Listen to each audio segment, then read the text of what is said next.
Anything you want. You Well, just go ahead. I I'll give it. You tell me when you're ready, Michelle.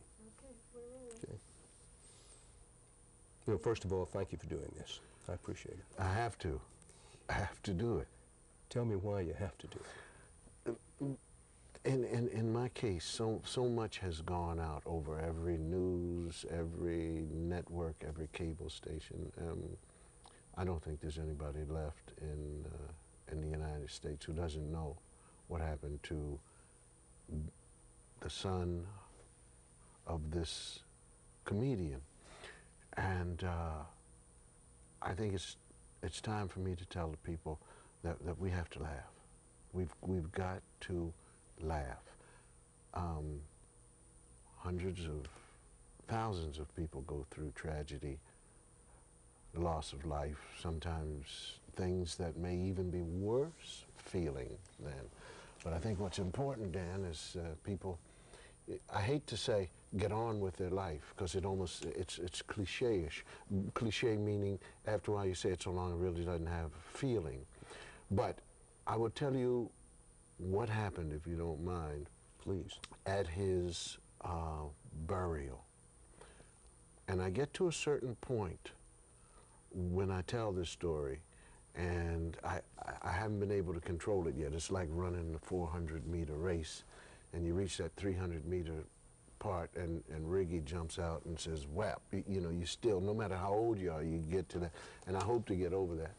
But it was very, very small. We had no minister. No minister because at this particular time we felt that Ennis had already been blessed. And so at our home in Massachusetts, our 4 daughters, 2 very close friends, my in-laws and my brother Russell, whom I slept with, and Ennis's, one of his best friends, Phil Caputo. And the coffin is there, and the daughters ran over to pick the coffin up. We walked from what is called the barn down to a spot which is on our property. We got a certificate for burial. That's a cemetery now. It was an herb garden.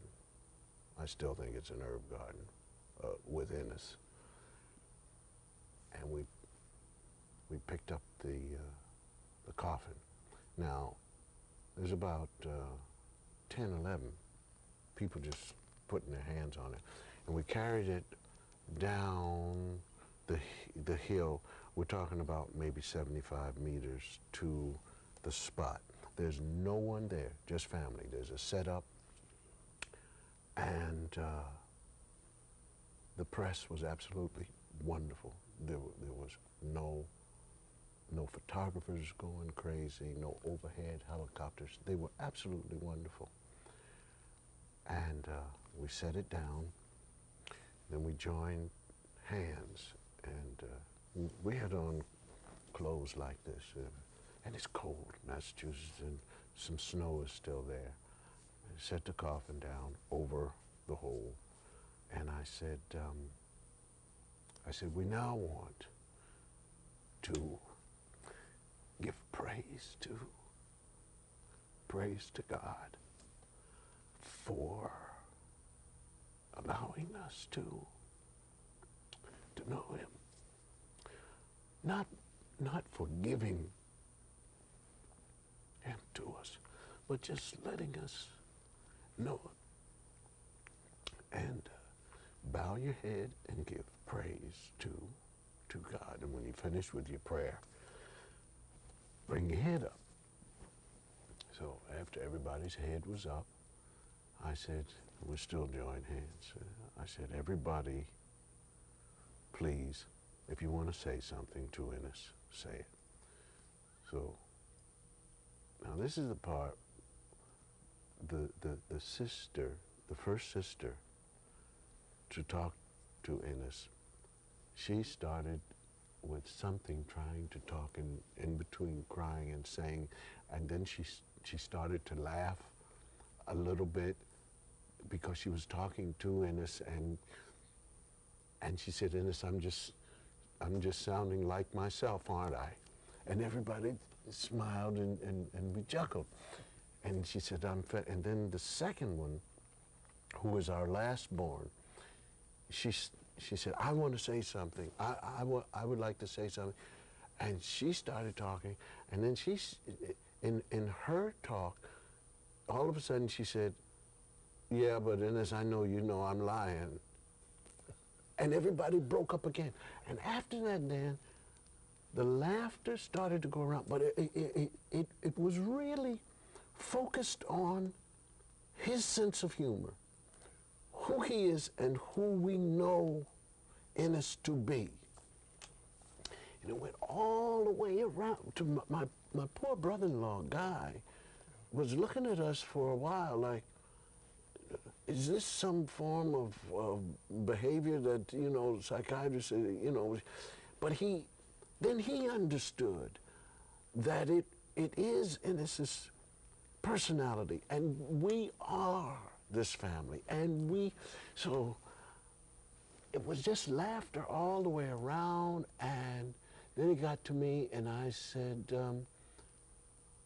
I said, your great-great-grandfather, and I did the story about how we each built a step for our children to step up on, and I said, man, you said, Dad, this step you built, do you mind if I build it a little bit higher, because, you know, I would, and I said, help yourself, man, but, you know, you got some children following you, you know, and I said, also, in this, we're going to put down a tree, and Camille said, yes, it's a pine tree, and we're going to light it every Christmas, and your birthday right here. And I said, yes, and our anniversary is coming, and we want to, and Camille said, yes, and for my birthday too. And then I said, well, I'd like it for my birthday. And then the sister said, well, I want a birthday, so at my birthday, and we want a birthday. So pretty soon I said, look, Ennis, just to celebrate, we're going to turn it off on your birthday.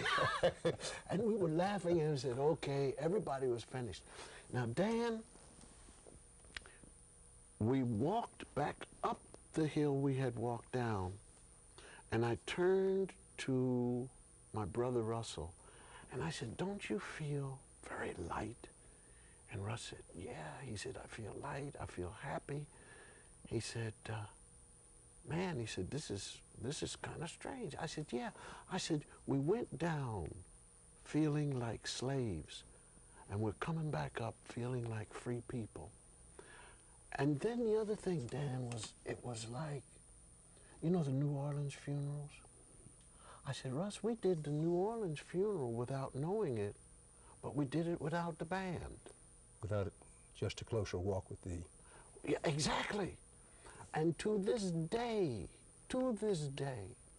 we are able to smile, to cry, to laugh. But I just want the people to know, those who watch me, those who are with me, it's over for looking at me to do anything except go back to that which I am. And when you see me in the car, you see me walking down the street, you gotta come to me like you would. Yeah, it's okay. It's okay to know what happened. You don't have to forget that. But when you see me, because that time when I saw those 4 people in the car, and their hearts were there, and they looked at me, and they did like this, and I did like this, and they did like that, and they drove off, and I thought, generally, without this happening, it would have been pull up, and I would have said, like I don't even know them, you know, just ignore them like I'm too big, and they would have laughed. And then I would have turned around and I would have given them that, and they would have done that, and then we would have gone on. And that's what I think we need to get back to. Tell me when and where that happened. Take me from the start of that story. I had come into the city. It was nighttime, and I was with when I had gone to see my acupuncturist, and it was 11:30, and I was coming back here, And into New York City. Yeah, into Queens, into Queens. Traffic. And these are the first people to see me since it happened who really don't know me. Because it's the first time I'm off the property. And they saw me, and I turned around and I looked, and they looked.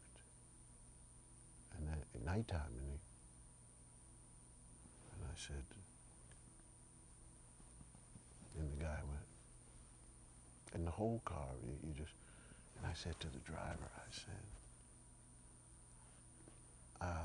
I got to give them the signal that they can laugh. I got to give them the signal that they can laugh. I'm going to tell this, and if it doesn't fit, you edit it out. Sure. Lenny Bruce had a routine. And the reason why I'm telling you this is because I'm both people. I'm both people in one. Lenny Bruce does this routine about a comedian who's working vaudeville for the first time. And he's ready, and he's got all his jokes ready, and he's ready to pop, and he knows he's good, and he comes down and he says to the stage manager, he says, who do I follow? And it's during World War II. He said, you follow Sergeant Rather. He says, okay, Sergeant Rather. So he says, you don't mind if I watch the show, do you? He says, no, I don't mind. So the comics stand there, and he's ready. He says, I'm going to kill him tonight. He says, you've never seen my work, but I'm funny, man. I am great. So he watches, and the guy comes out with the plates, you know, and he's going, all right, good.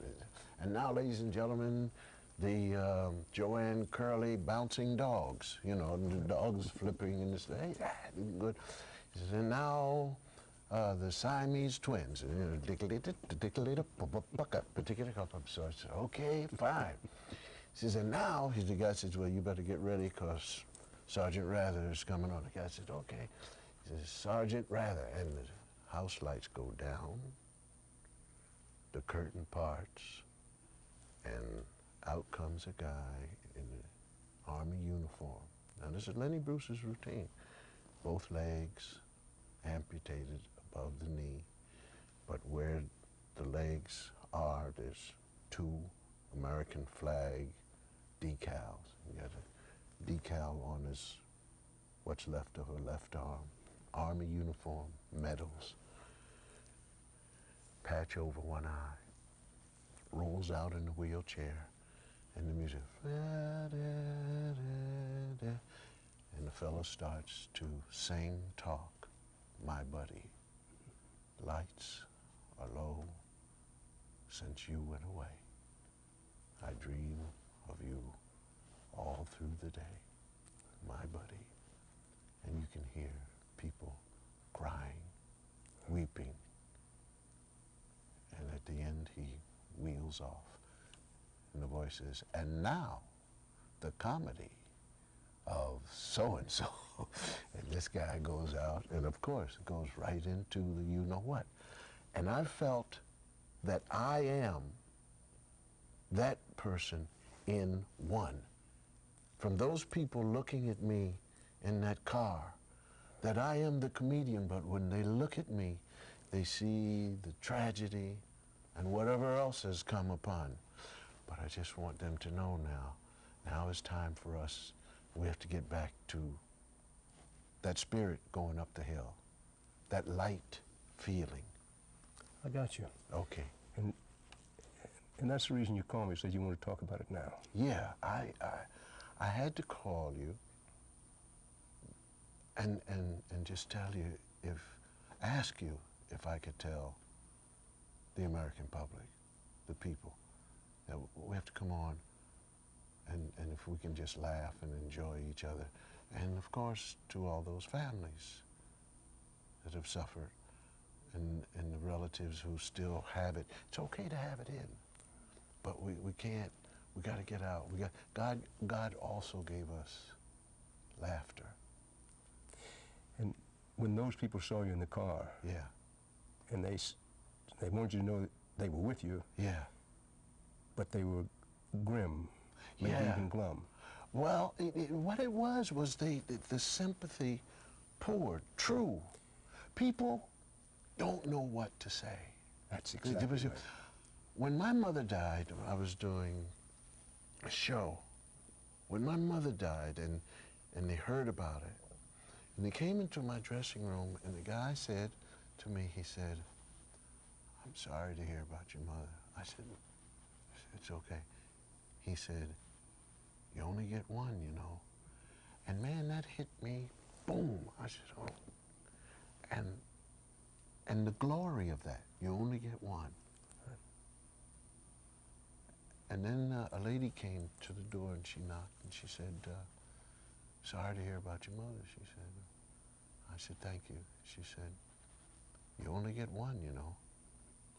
I said, "Yes, this is true, thank you." And I'm walking down the hallway, you know, and the guy comes by and he says, "Your mother?" I said, "Yeah." He said, "I lost my mother too." I said, "Yeah." He said, "You only get one, you know." I said, "You know what? I think we're going to put a stop to this you only get one business because we're wearing it out, man." So the next guy I saw, he said, "Oh," he said, "I'm sorry." I said, "My mother's gone, man, and I had the most wonderful time with her." I said, "Let me tell you a story about it. One time we were laying in twin beds, and I had a bottle of 7-Up, large bottle, and we were watching TV, and she tried to be slick, man. I said, and she reached over, and she grabbed that bottle of 7-Up, and she knew I was going to grab it, and she just threw it up, and all the bubbles from the agitation exploded up her nose. I said, she started coughing, and I said, I laughed at her, and I said, I still remember that. And the guy said, "Yeah." You know, these are the things. Kind of broke through it. You have to. You have to. You can't stay like that forever, man. Sometimes you get into this thing about you were strong and I was strong. You know, competitive thing at a funeral. You say, "You were strong, yes, and I was strong." Well, what do you mean? "Well, I didn't cry." You know, I didn't cry. Okay, well, now is that a sign of strength? No. What we're looking for is honesty. Honesty. That's what we're talking about. My heart really and truly wants those people to look at me. And you can even say to me, "You only get one." But I tell you what, man, I got the biggest smile of all because this cat hit a mark. He hit a mark. I mean, he hit it. I was thinking as you were telling me the story about those who said when your mother died, you only get one. In terms of a son, you only got one. You only get one. I know that because I only had one son. Is that the reason you told me that story? Yeah. Thank you. And thank all of you. Thank all of you. You know, the first thing you said, or let me say the first thing was reported publicly after this happened. She said, "He's my hero." Tell me why he was your hero. This painting of him done on his graduation day at Columbia. This is a young man who didn't know why after an exam he would say and feel. See, the most important thing about you and your son or you and your daughters is if we can get them to always be truthful. I mean, that's all anybody asks in being able to respond to any situation that arises when your child is reported or something like that. If you know your child to be honest, not hope, but if you know your child to be honest, then you can do for this young man what he did for himself. And that is his honesty. I'm not talking about whether or not he was over here smoking a little joint or whether he was with this girl or that. I'm not talking about it. I'm talking about when he said, "Dad," he said, "I just aced so-and-so exam." And I said, "Good." And then he'd get a C. I said, well, Ennis, what kind of ace is that? You know, what are we doing, underachieving? He said, Dad, I really thought I did. See, I knew him not to be a kid to lie. And that's when we recognized the problem. Now, when he went to Landmark, took the exam, and they said, you are dyslexic, a cheer went up because he then realized there's something jamming me. This kid dove into it. Summer school, the lady in charge of him said, now you have to come back. He said, no, I'm not coming back. I have something, I'm going back to Morehouse. He had accepted his dyslexia, written down, he said, I got to take notes from now on. I don't remember things, even if I sound like an old person. This cat got with the computer, everything he thought he wrote down. At what age was he, Bill, when that was discovered? He was 20. I mean, around 19 or 20. But the way he dove into it, Dan, the way he dove into it, and then to go on to graduate school and to, I mean, he always loved kids. He always wanted to give to them. He loved me. He loved his mother.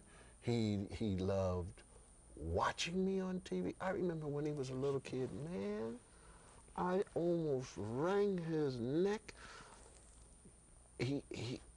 Two stories about this kid, man. One is for me. We drive out to the studio in Reseda to filmation. So we're in the car, and he's about like this.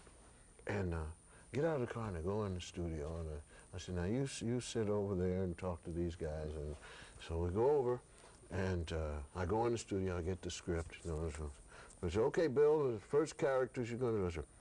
Let me sit in, fatted Albert, baby. What it do, you know, so I finished up all of the mush mouth stuff. Then I did all the Bill stuff. Why do you listen, you guys? So now I got the big hunkster.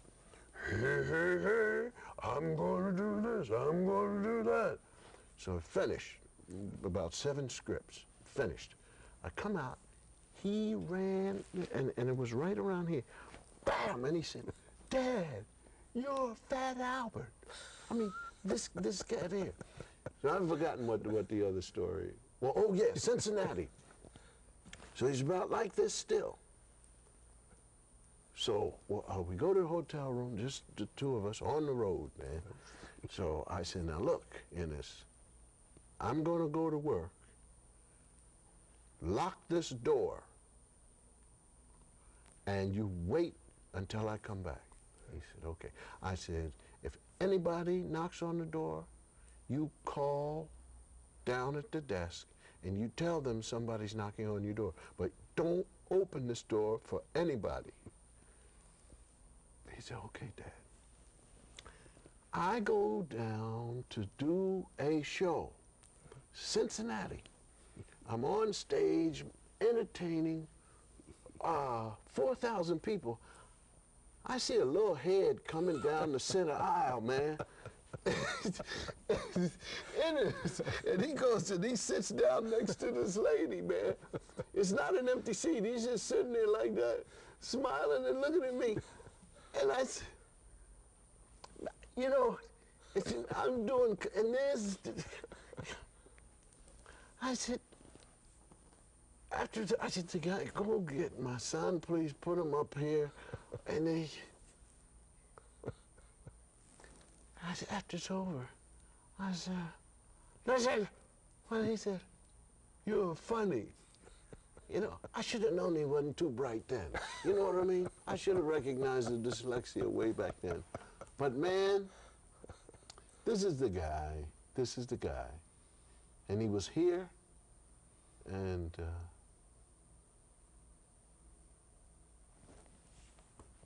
let's sit down. Bill, you've been wonderful to share this with us. And I do understand you're saying we need to get beyond this. yeah. But there's got to be some people out there saying, listen, I love Bill Cosby, I care about Bill Cosby, but he must be just really torn up inside. Oh, you better believe it. So how can he do this? How can he have this laughter?